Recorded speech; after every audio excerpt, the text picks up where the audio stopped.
Okay, Miss Emily, we're now recording. Thanks for being here. Thank you so much for having me. I'm so excited to be here. So I saw that you have a podcast. It's like RD versus BS. Yep, that's the one. Okay, we got to talk about how'd you come up with the title and why did you start doing it?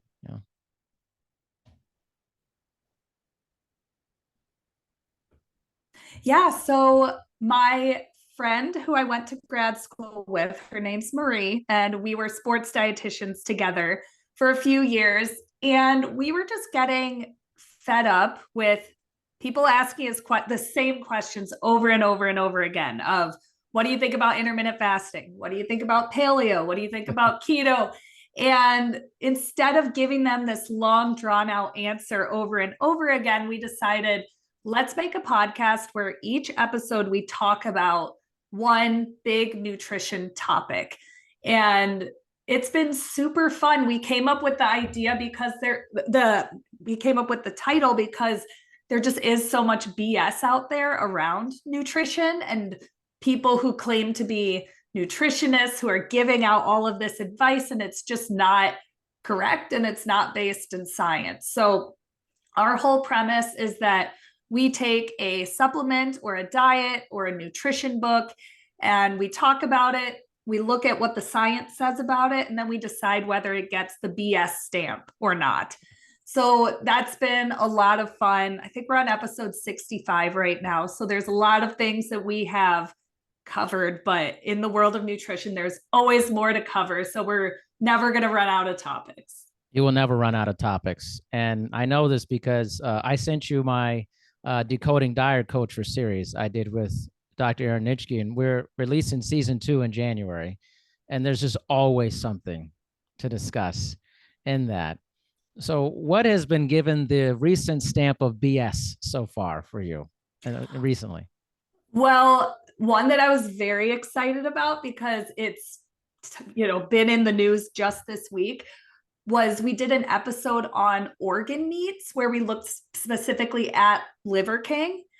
Have you heard of the Liver King? What is this? Oh my gosh. Okay.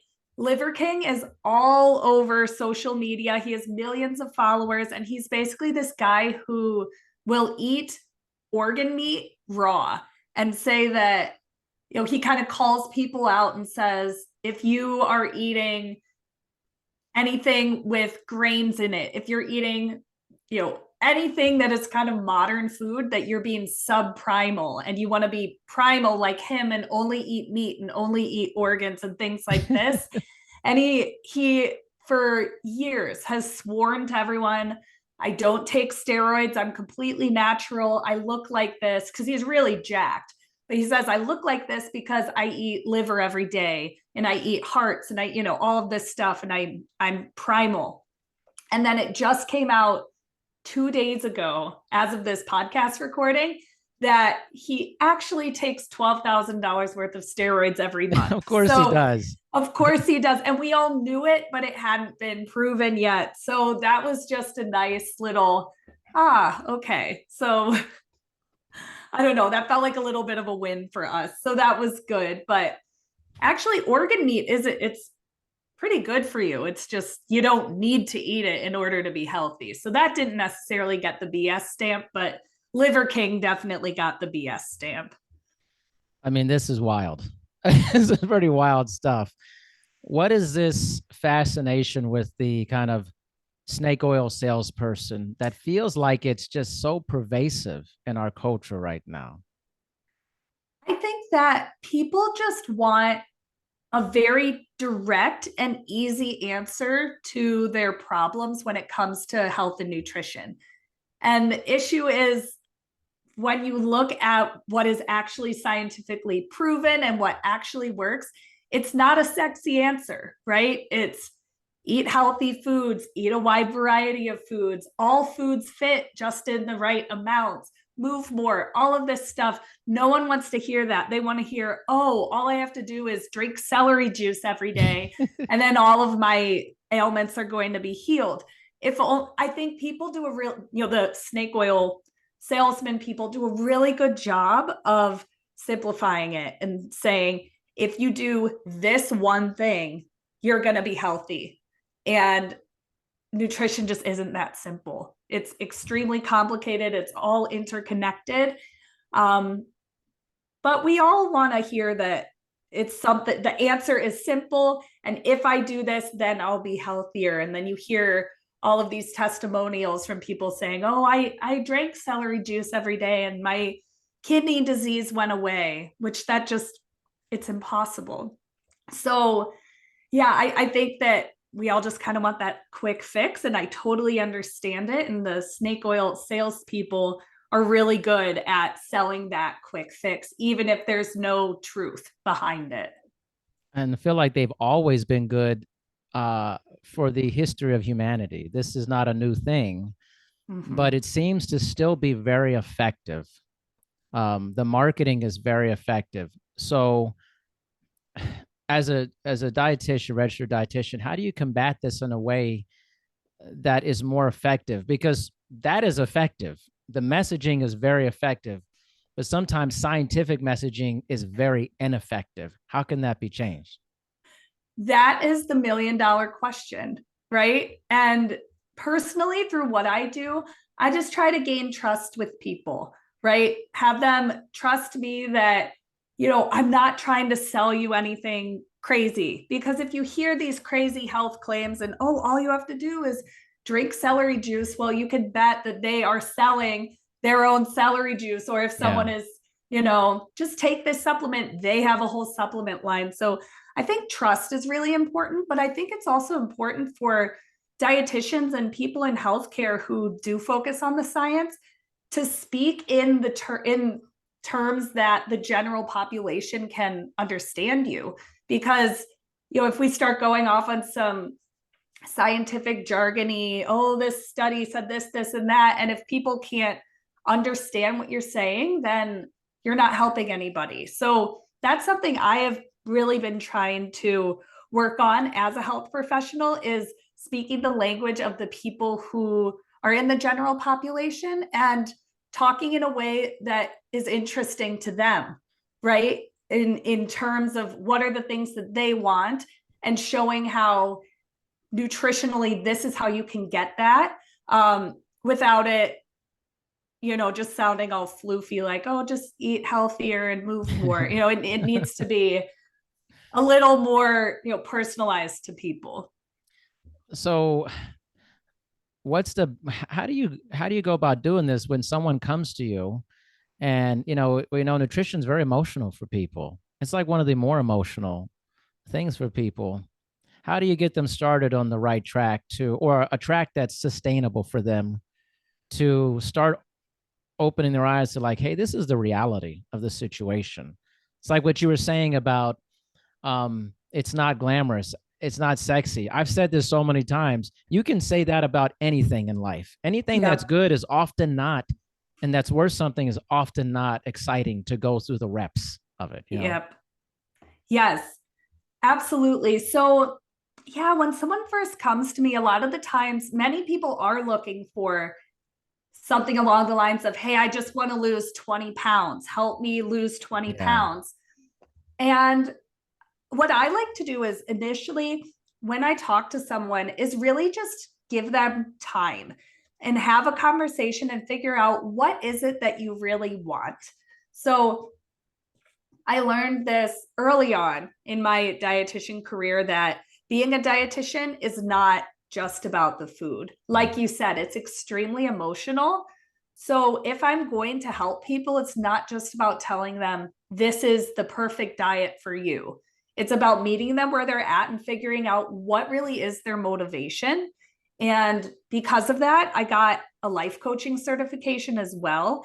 And that has helped so much because, like I said, in that first meeting, they'll tell me what they want, which 9 times out of 10 is weight loss. And we'll dig deeper and say, why is that important to you? What would it mean for you if you lost the 20 pounds?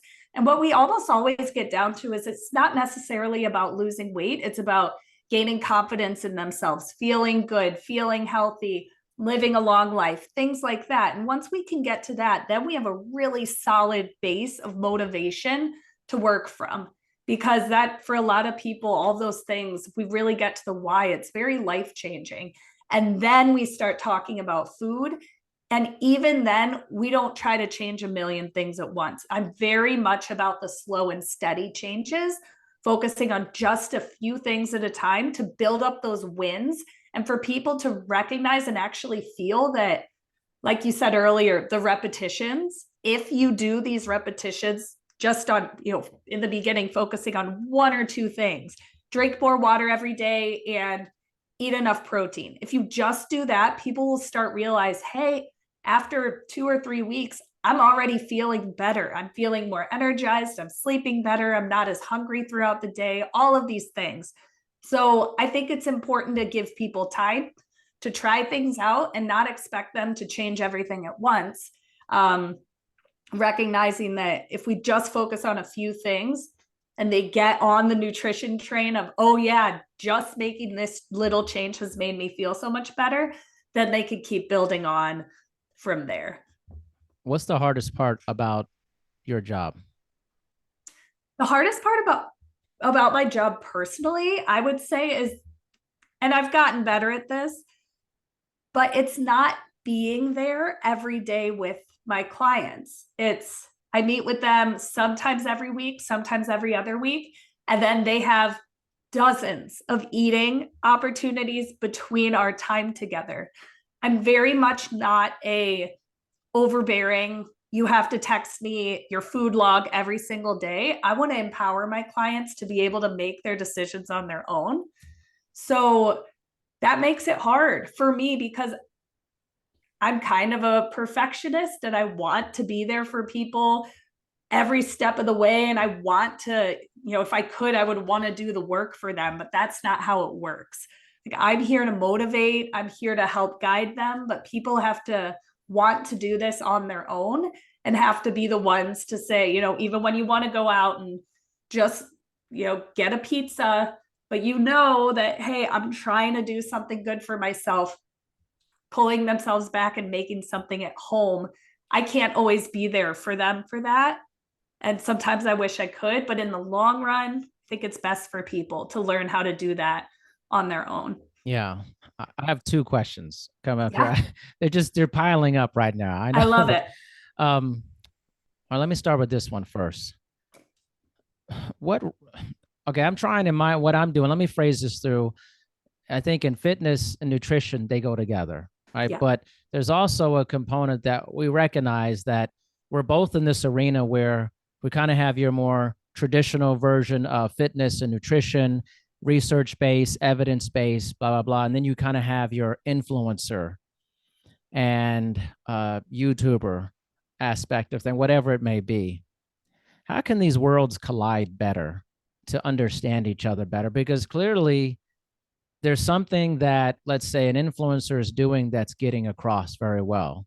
Mm-hmm. But there's things that we do well that are getting across, but maybe we're so stuck on science with this, right? How do we merge these worlds, especially in nutrition, which almost feels even more of a hot topic thing? How do we merge these worlds? Again, that's $1 million question. I think what I would like to see is the influencer side people, do what you're doing, speak to the people. They're obviously speaking to people's pain points and giving them something they can do, right? If you do this, this will help get rid of whatever your pain point is. That's fantastic, but you can't do that in a way that's promising people things that aren't necessarily true.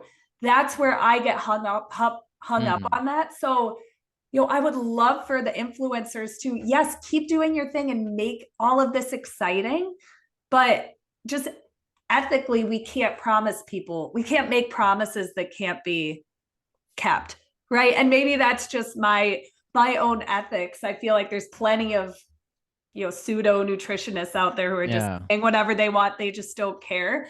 But focusing on me and what I can control, which is myself. I think it is having the knowledge of the science in the back of your head, but not being so stuck on the science that it doesn't allow you to say, hey, we don't know a whole lot about probiotics, but maybe there's something there. Let's try it. Like, I think as long as a dietitian, it's hard because we're held to a code of ethics and a scope of practice and all of this stuff. And you could get your dietetic license taken away if you don't stick with that. But I think there is a little bit of room for experimentation and not being so rigid about, if the science doesn't show this to be helpful, we're just writing it off. Like, there's some room for growth there, I believe. Well, how do we communicate though? Like, so one of the things I'm doing is like, I'm reaching out to influencers in my profession, and we're having conversations, and whether they're on my podcast or we're speaking at presentations at conferences and stuff. I feel like what you're saying and what a lot of people say is what people say on both sides, but they actually never talk to each other about it. Yes. Like, so what role, so if like a registered dietitian like yourself is talking about it, what role is it for you to reach out to that influencer or them for you and say, hey, we need to have a discussion about this type of thing? Yeah, I think that's extremely important, because you're exactly right. Everyone wants to think that, the way I'm going about it is the right way. And, on my end, it's like looking at the influencers of, they're not dietitians. They don't know what they're talking about. But that doesn't mean they don't know anything, right? They're very successful, or they're influencers. So yeah, I think finding a way to meet in the middle where we can learn from each other and boost each other up is a fantastic idea. And it's cool to hear that that's something that you're currently doing. Working on it. But see, there's a lot of traps. There's a lot of traps with this. And I try to have honest conversations. So it's like, okay, honestly, Emily, for you and me, it probably wouldn't be hard for us to achieve that level of influence or to be a YouTuber. Honestly, I want to be very transparent like this. If I like went out there and did exercise videos, I took my shirt off and I started saying all this stuff, it probably would work pretty well. If you did the same thing and you showed skin, more than likely it would improve your status of people, right? So it's like, how do you not lay these thirst traps? Yeah. How do you remain respectable to yourself and to your profession without compromising your values with that? That's a big debate, I think, amongst people in our profession, because once you move in that direction, you've become basically, you are beholden to that ideology then. Like, well, this went viral, so I'm going to have to do all my videos with my shirt off. It's like, you make such a good point. And what it makes me, think about is, sorry, a little stuffed up. Okay. What it makes me think about is, what is our end goal here? Right. By going viral, are we achieving what we set out to achieve? I think in ways, yes. People like you and me, we typically just want to help as many people as possible. Yeah. People who have this really solid background, going viral, being an influencer means that more people are getting solid information.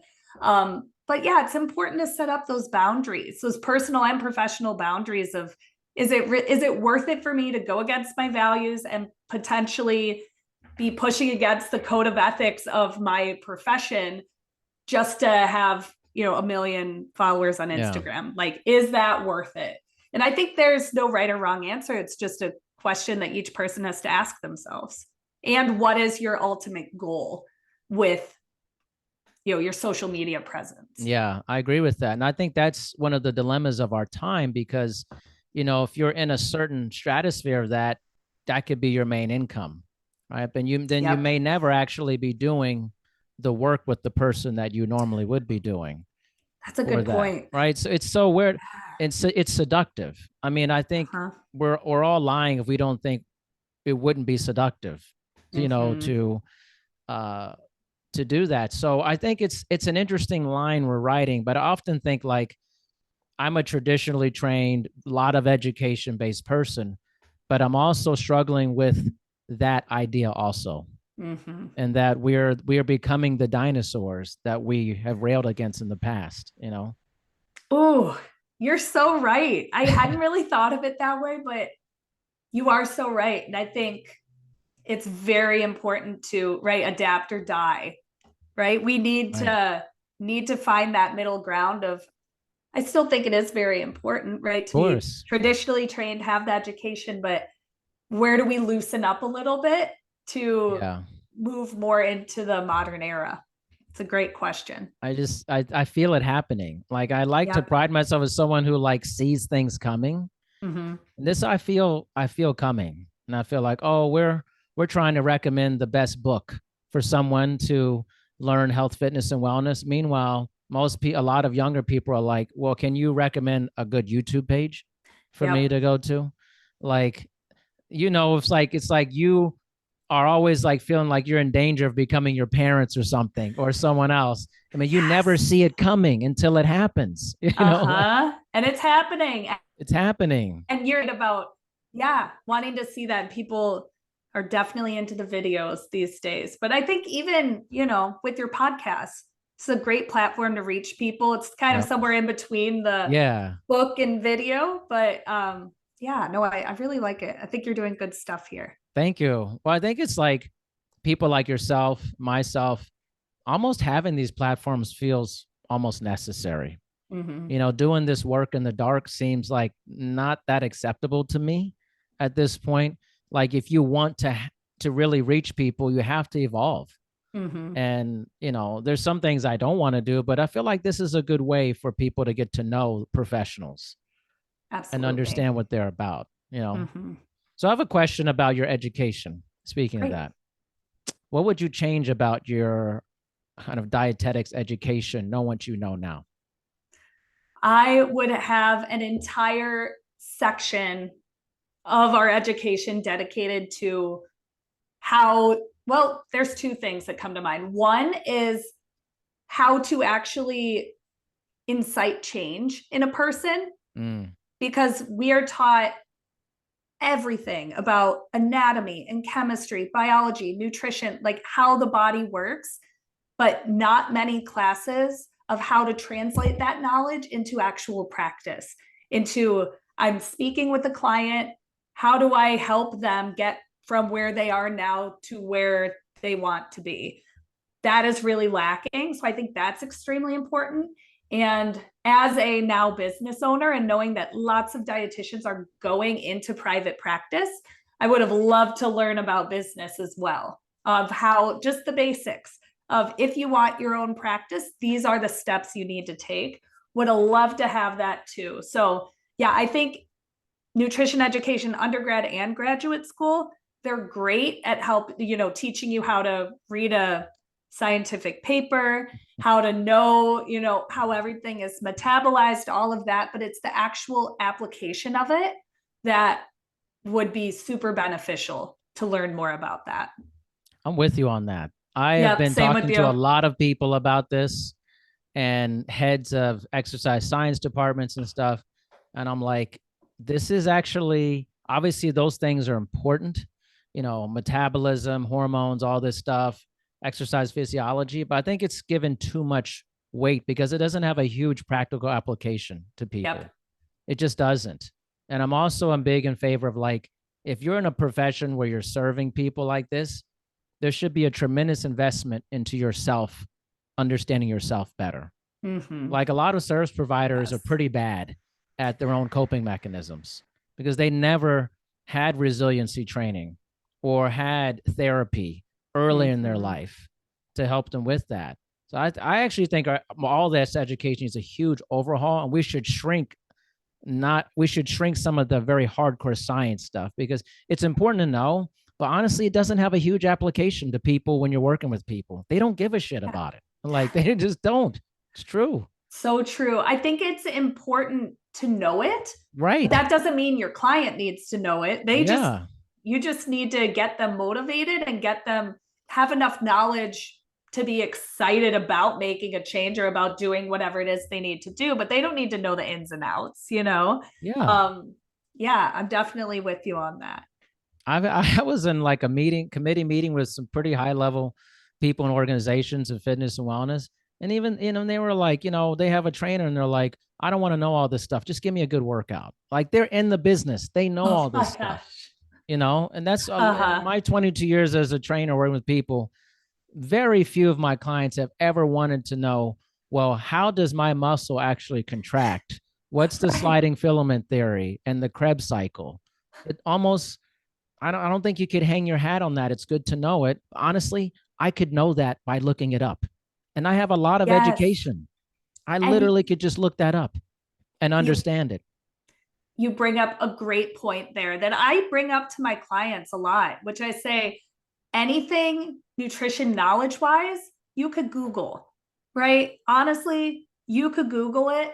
I think where the power comes in working with a professional is a professional is able to take your situation and kind of condense the knowledge into what is important for you to know, and then take that knowledge into, okay, and this is how you put it into Yeah. practice based on your life, right? Yeah. So that you can't Google, but it's so true. If we wanted to learn anything, it's a beautiful thing. We could just Google Yeah. it, look it up online.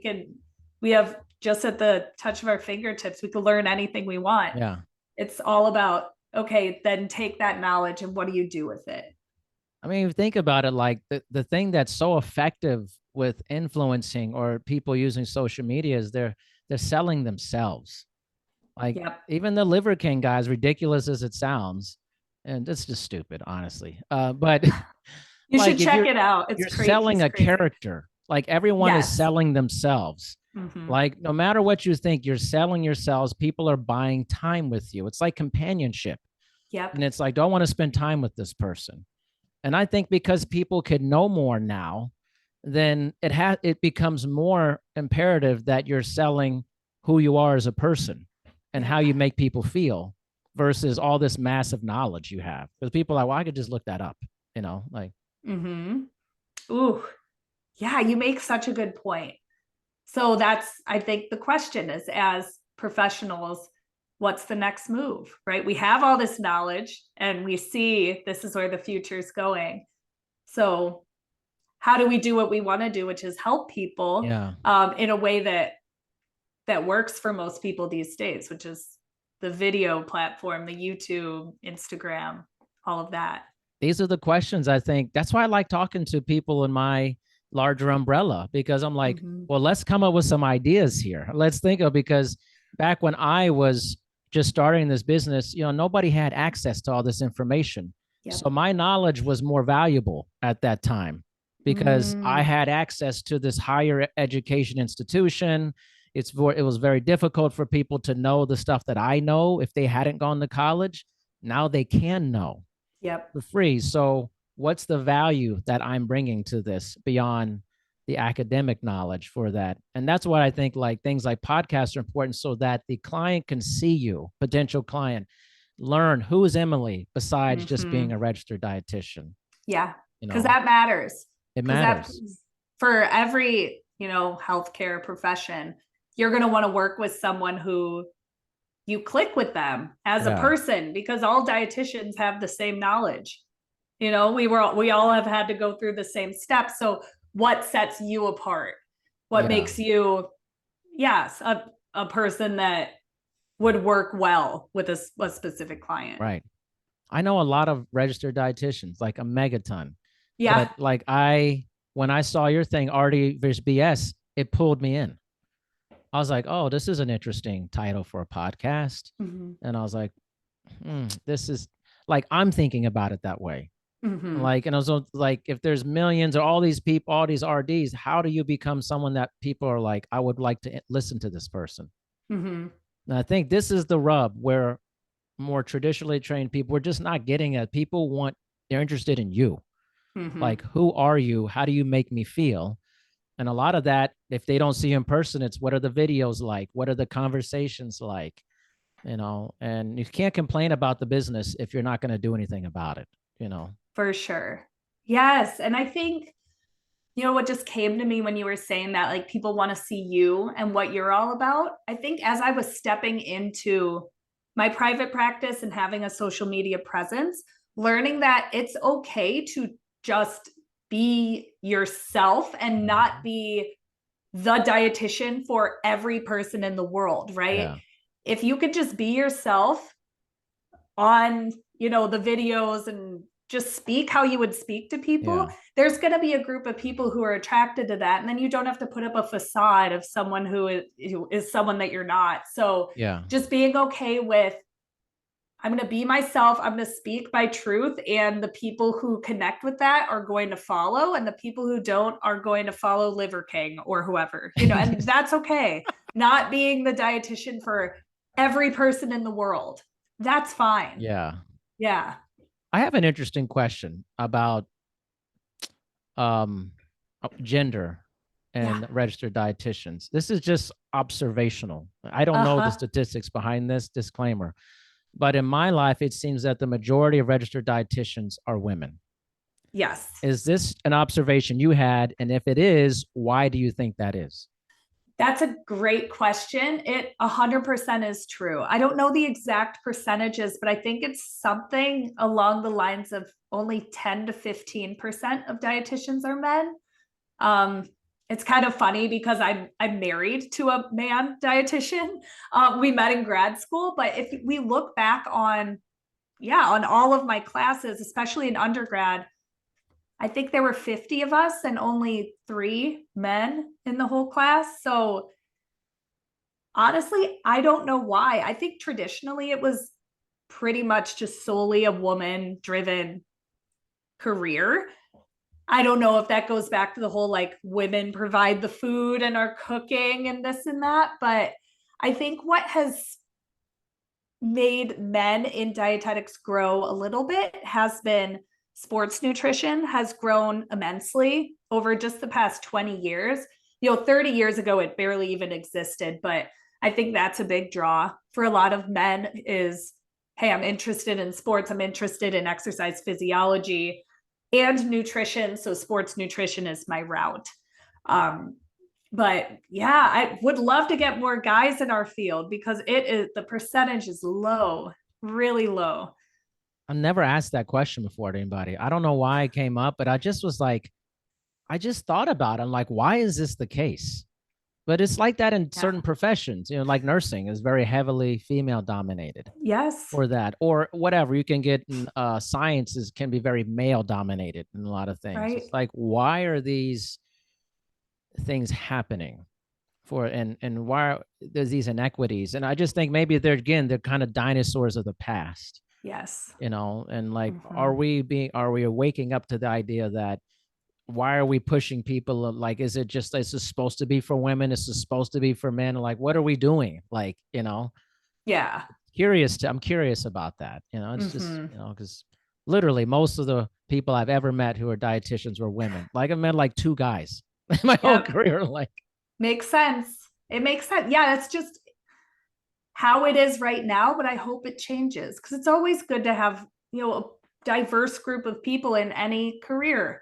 If it's yeah, all, honestly, it tends to be mostly white women, which right. then gets a group of people who all tend to think the same. And Yeah, that's not good for the future of nutrition. Like we no. need diversity in all forms. Yes, you want to have a diverse gene pool. Like, you Yeah. want to have Yes. diversity is really important. Hmm. But it just I don't know why it just came to me. I was like, why is this Uh-huh. happening? I was It's a and what great is question. how hard is it to be a dietitian and how that affects your personal like eating or your consumption? Yeah, it used to affect me a lot. I talk about it a lot on my Instagram about in college, and this happens to so many dietetic students, but we're learning so much about food and how it affects you and this and that, that a lot of college students who study dietetics tend to have some disordered eating patterns. I definitely did. I didn't eat carbs for 4 years and I was Yeah. very strict and I would, track everything I ate to an unhealthy level. And then as time goes on, you kind of have some time to step back and realize that, hey, this is unhealthy.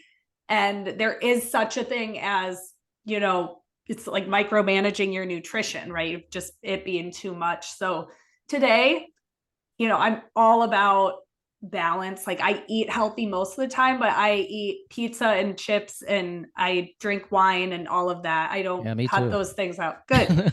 We all should, right? And I preach that to people like So you good. have to have balance. You have Yeah. to.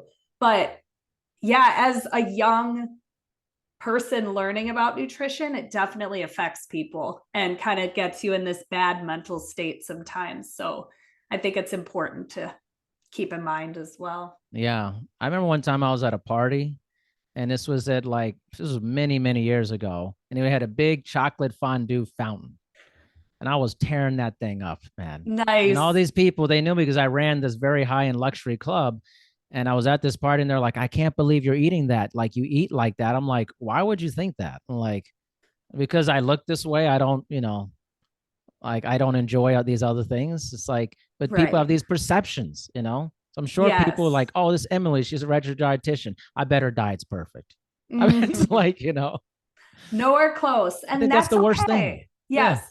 I think it's healthy for, the people at the party who saw you, for them to see that and to say, hey, he can look like that and be a healthy person and, run this luxury club and still eat chocolate fondue at a Yeah. party.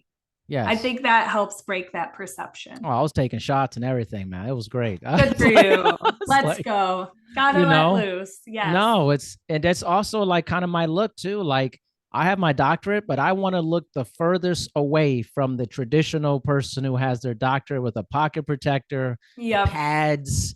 I don't want to talk like that all the time. Like, I think that's kind of the world we're moving towards more. I just felt that early. I was like, Mm-hmm. I don't identify with these people. I Mm, was like, so come on, I want to feel like how I want to feel, for like, and sure. look, I want to look, I want to have this blonde hair, I don't want to fit into this box because I have a terminal degree.